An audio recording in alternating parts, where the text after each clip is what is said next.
Welcome to This Explainer. Today, we're diving into the fascinating world of diagnosing plant health problems, but we're going to do it a little differently. We're looking at nutrient deficiencies, the botanical whodunit.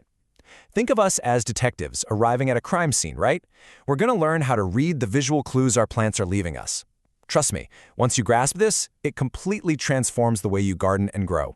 So let's start with a question we've all agonized over at some point. Why is your plant dying? Look, have you ever panicked and just dumped a whole bunch of nitrogen fertilizer on a yellowing tomato plant? You cross your fingers, hope for the best, and then just watch it get progressively worse? Yeah, you're definitely not alone. It is literally the most common knee-jerk reaction in gardening. But as we're going to see from the data, yellowing leaves are rarely just a simple cry for more nitrogen.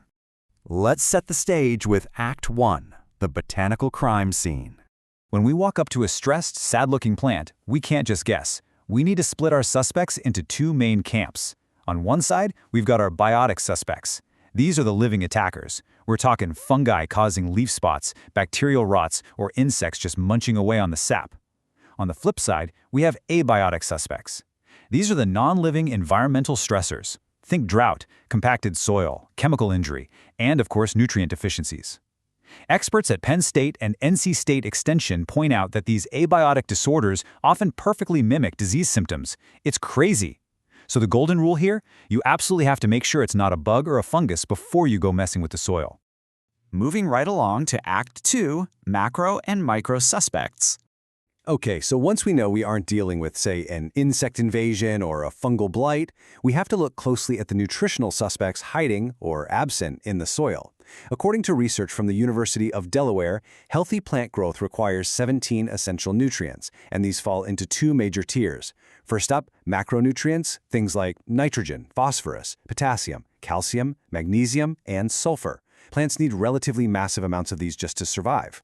Then we have the micronutrients, like iron, zinc, boron, and manganese. Plants only need these in microscopic trace amounts. But hey, do not let the word trace fool you. Being short on either a macro or a micronutrient can be a silent, absolute killer for your plant. Which brings us to Act 3, the suspect's MO, nutrient mobility. Now, if we really want to crack this case, we have to look at our ultimate clue. It's this brilliant botanical mechanism called nutrient mobility. You can kind of think of nutrient mobility as the plant's internal logistics system. When the soil runs out of a specific nutrient, the plant actually has to make a choice to survive. If that missing nutrient is mobile, the plant will literally mine that element out of its oldest leaves at the bottom and ship it right up to the newest, most vital growth at the top. This mobility dictates exactly where the visual symptoms will first pop up. It is, without a doubt, the smoking gun of botanical diagnostics. Let's look at how this plays out visually. If you check out the mobile nutrients, nitrogen, phosphorus, potassium, and magnesium, the plant steals from the old growth to feed the new. Because of that, the oldest, lowest leaves are going to show the damage first. But look over at the immobile nutrients on the right, calcium, iron, sulfur, and boron. Once the plant builds these elements into its tissue, they are completely stuck. They cannot be relocated. So if your soil suddenly runs dry on iron, the old leaves stay perfectly healthy, but the brand new upper leaves emerge totally starved and damaged. Now for Act 4, reading the leaf clues. All right, let's look at the actual physical evidence left behind on the foliage itself. Take a really close look at this strawberry plant. Notice exactly where the damage is happening. The spotting and those brown dead edges, which scientists call marginal necrosis, they're all on the older, lower leaves. The newer growth near the center still looks pretty decent. So, based on what we just learned about mobility, this points directly to a mobile nutrient deficiency, like potassium, rather than an issue with the new growth. You really have to read these patterns carefully, because yellowing, or chlorosis, well, it is definitely not a one-size-fits-all symptom. For instance, a nitrogen deficiency causes this uniform, generalized pale green or yellowing of the entire leaf, and it specifically starts on the oldest lower leaves. But compare that to an iron deficiency. Iron is immobile, right? So the damage is on the youngest leaves at the very top.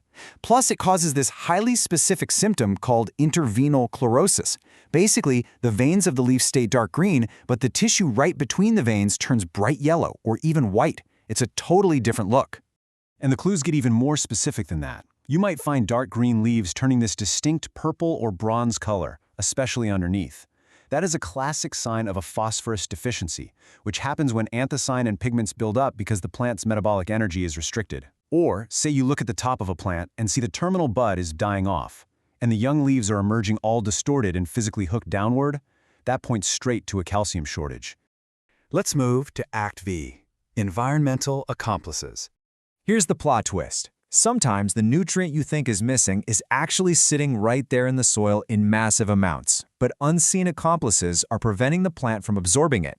Plant pathologists use this model called the disease triangle, which basically says a disease only takes hold when you have a vulnerable host, a pathogen, and a favorable environment.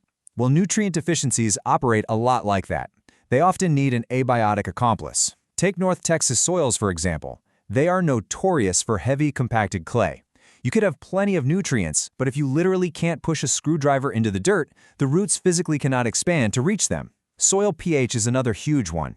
If your soil pH goes above 7.0 and gets alkaline, elements like iron and manganese become chemically locked out. The roots just can't absorb them. Even the weather plays a role. Cold, wet spring soils dramatically hinder phosphorus uptake. That's actually why early spring transplants often turn purple, even if you're sitting in incredibly fertile soil. Finally, Act 6, cracking the case. So, how do we pull all these clues together into an actionable strategy? We have this brilliant quote from the Collin County Master Gardeners Association: "Don't jump to nitrogen." It perfectly captures the trap we all fall into. When we see a pale or struggling plant, our very first impulse is to dump nitrogen on it. But as we've seen, that yellow leaf could be iron lockout from high pH, a lack of potassium, or just heavy clay choking the roots. If we just guess, we can actually cause toxic salt buildup in the soil, which ironically makes the plant highly susceptible to pests like aphids. Instead of guessing, we really need to follow a simple scientific method. Step 1, observe the mobility. Is the damage on the old leaves at the bottom or the new leaves at the top? Step 2, rule out the living suspects. Check for bugs, fungal spots, sticky residues, the whole shebang. Step 3, check your environmental accomplices. Are you overwatering? Is the soil compacted? And finally, step 4, conduct a soil test. Honestly, a simple, low-cost soil test will give you the exact pH and nutrient levels you need. It allows you to prescribe the exact cure without all the guesswork. And that brings us to the ultimate question. Now that you're armed with an understanding of nutrient mobility and the hidden power of environmental accomplices like pH, you have a totally new lens to view the natural world. The next time a leaf turns yellow in your garden, will you act as a panicked bystander or a botanical detective? Happy sleuthing!